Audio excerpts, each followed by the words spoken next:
Okay, let's get our upper receiver back together. Like I said, I'd like to start with the extractor and extractor spring. If you haven't done it already, get the extractor pin, the retaining pin started. Start from the top, that way you can flush it up. And what I like to do is use a drift pin to go in from the opposite side, just as a guide.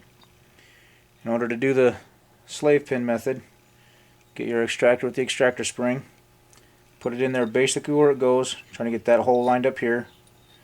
And because this is a roll pin, you'll be able to see light through it, so look down through the top, get the hole lined up. You'll have to press on the extractor to compress that spring to get the hole lined up, and then insert your slave pin through that hole, hold it in place. You should be able to let go, and everything will stay there. Now I just use 2 fingers just to hold that in place so it continues to function as a guide, while I use my hammer to tap this in place. Now I'll start it with the brass side, but as it gets close to the receiver, I'll switch it to the plastic or nylon side to avoid marring the receiver. And as you see, once you get that in a certain distance, it'll knock that slave pin out. Stop, and then I'll use a nylon punch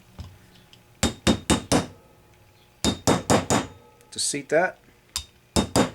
That'll make it just about flush, and if you do want it any deeper than that, just grab your drift punch. Make sure you haven't gone too far on the bottom side, and your extractor is now reinstalled. Now for the firing pin. The firing pin, of course, needs to go in the top in that groove so that when it's struck, the tip of the firing pin will protrude through that hole.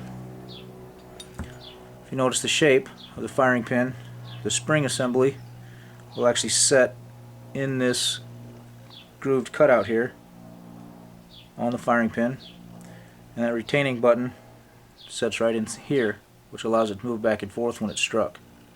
So start from the back of your upper receiver. That hole right there is where your firing pin sits.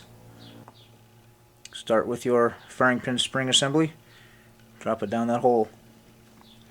Now take the firing pin, drop it in that groove far enough back that you know it's going to be behind that spring.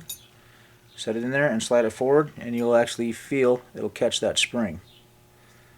So using one finger to hold it down, the other finger to push it forward, just to line up the hole right here. Slide that button in, and your firing pin assembly is reassembled. And as you can see, that button will only go in one way because there's a machined recess where it fits. Now the last part of the upper receiver is the recoil spring assembly.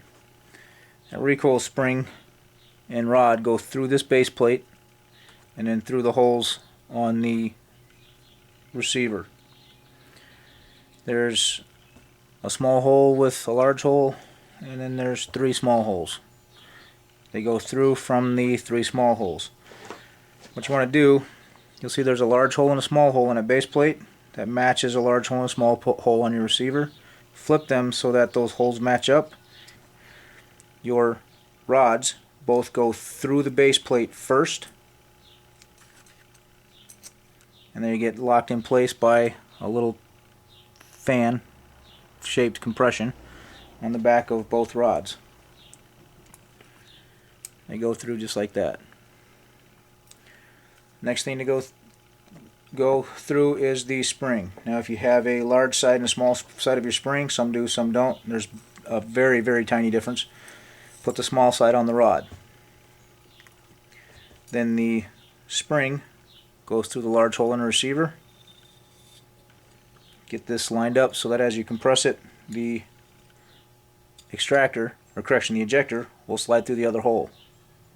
That's how you want it to line up. Once you get it that far, stop and return to my little homemade reassembly area. I use this for disassembly and for reassembly. Compress the spring with the larger of the 2 rods, the recoil spring guide rod, on top. Compress it, Get it down in your workspace and clamp to hold it on. Now obviously your space might not look exactly like mine. You might actually have enough dexterity, you don't need this at all, but I'm telling you, if you miss this, you're going to shear that pin. If this spring snaps back while you're trying to tap that pin in, it's going to shear that pin off and cause you a lot of headaches. When you set this up, you want to set up so that as you compress it, your recoil spring guide rod will be far enough so that that hole that the pin goes in is out beyond your block so that you can drive the pin through. The pin is really small, but it's what keeps the guide rod from pulling back through. So you're actually going to want an even amount of the guide rod sticking out on both sides, or correction, an even amount of the pin sticking out on both sides of the guide rod. So get that started in the hole, and it should get in there just enough to set in place like that, and then give it a couple of light taps to get it started so that it stays there. I like to rotate it so it's sticking straight up, makes it a little bit easier to work with. And then I use a slightly oversized drift punch to prevent it from flaring out, and tap that through until I have an even amount of that pin visible on both sides of that rod. And that's it. Now, just like you did when you disassembled it, when you release this, release it slowly and gently. If this gets out of your hand and snaps back, you can shear that pin off. Hold it down while you release that back clamp. Take the tension off. Rotate it gently. Lift it gently so that it does not snap back. And there you go. And that pin sits inside that hole and prevents that rod from going back through that channel. And there is your reassembled guts for your upper receiver, and then they just slide back into the upper receiver of the weapon itself, sliding in so that this cutout faces the same direction as this cutout, and the ejection port faces the ejection port. This part's kind of idiot proof. It'll slide in so that the barrel sits in that receiver, and you'll turn it over. Once you've got it fitted, turn it over and you'll see this keyhole slot. Slide that back to line up the hole on top of the receiver, insert your charging handle, collapse it back down, and there is your completely reassembled upper receiver.